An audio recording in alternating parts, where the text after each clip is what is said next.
जिस तरह से सेना इनके खून में है उसी तरीके से खेल इनके खून में है। आप सोच के देख लीजिए, जो दुनिया भर के कंपटीशन होते हैं और पदक हिंदुस्तानी हासिल करते हैं वो किस क्षेत्र के रहने वाले होते हैं।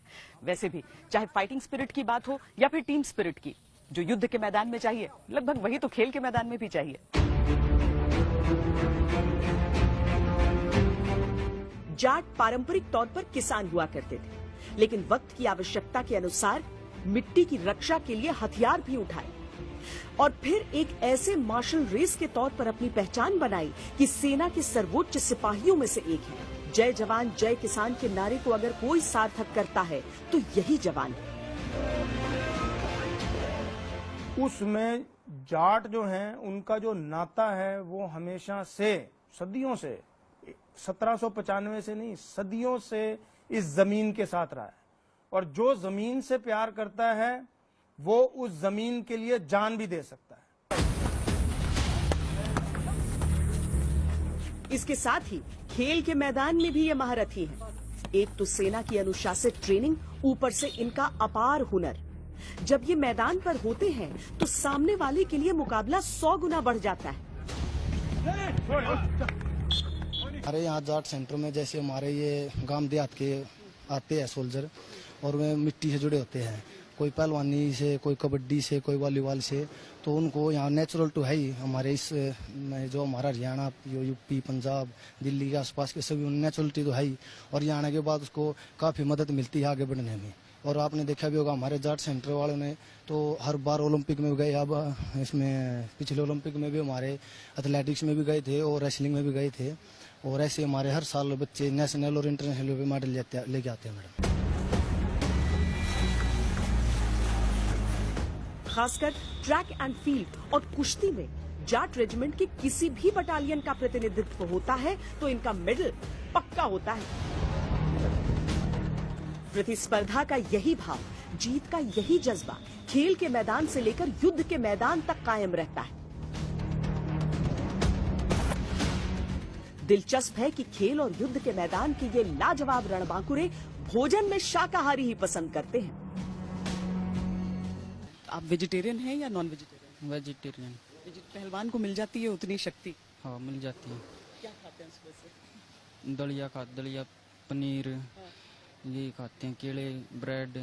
ये बताइए कि जो मैंने उनसे पूछा कि जो खुराक होती है उसमें वेजिटेरियन होता है सर? हाँ जी, जैसे सुबह प्रैक्टिस के बाद जाते हैं तो दलिया, केले, ब्रेड, पनीर की भुजी ये मिलते हैं, और साथ में चने, सोयाबीन मिलती है। भारतीय सैनिक परंपरा से बिना डिगे, संस्कारों को बिना छोड़े जिस तरह से समय के हिसाब से खुद को ढालते हैं, दुश्मन के हिसाब से खुद को तैयार करते हैं, देश दुनिया के अलग अलग मोर्चों पर समान शक्ति से तैनात होते हैं, वो अपने आप में एक बहुत बड़ी खूबी है। अपनी परंपरा पर गर्व होना बहुत जरूरी होता है, खासकर अगर आपकी परंपरा उतनी समृद्ध हो जितना कि जाट रेजिमेंट की। इन रिक्रूट्स को शुरुआत से उस गर्व से भरा जाता है, अपने इतिहास के बारे में पूरी जानकारी दी जाती है, ताकि जब इनका सामना दुश्मनों से हो तो एक पल को भी इनके मन में एक डाउट ना आए, एक पल को भी ये खुद पर यकीन से डिगे ना।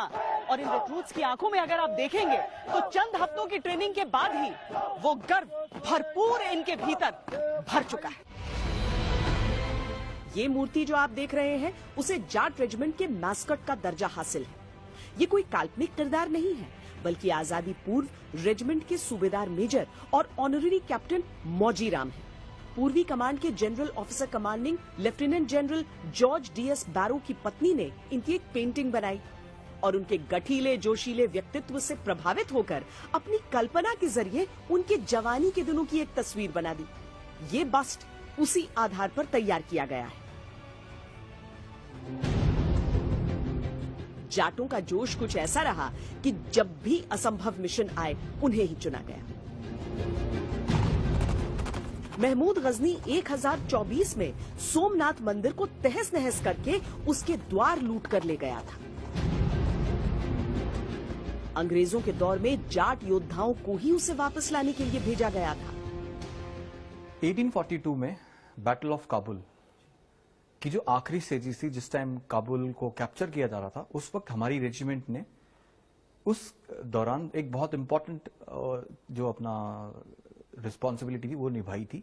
उस time governor general Lord Ellenborough and brigadier Nott जो है उस टाइम फोर्स कमांडर थे, उनके अंडर 43 बंगाल इन्फेंट्री और 2 MEC जो कि 1 Jat light infantry later on, उन्होंने इन गेट्स को कैप्चर करके जो बहुत ही इंपॉर्टेंट अपना जो रिस्पॉन्सिबिलिटी थी उसको पूरा किया था। 6 जाट इन्फेंट्री ने उन गेट्स को लेके काबुल से लेके वो गेट्स को वापस इंडिया में लाया गया था।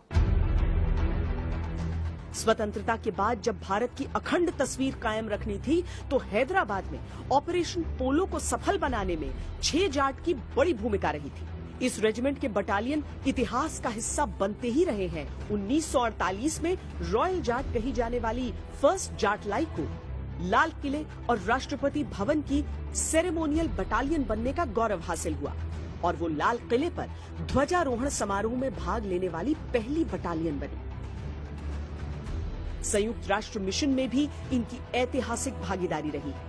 1953 में यूएन शांति सेना दल के रूप में बाहर जाने वाली पहली भारतीय टुकड़ी कस्टोडियन फोर्स इंडिया का हिस्सा 6 जाट भी थी।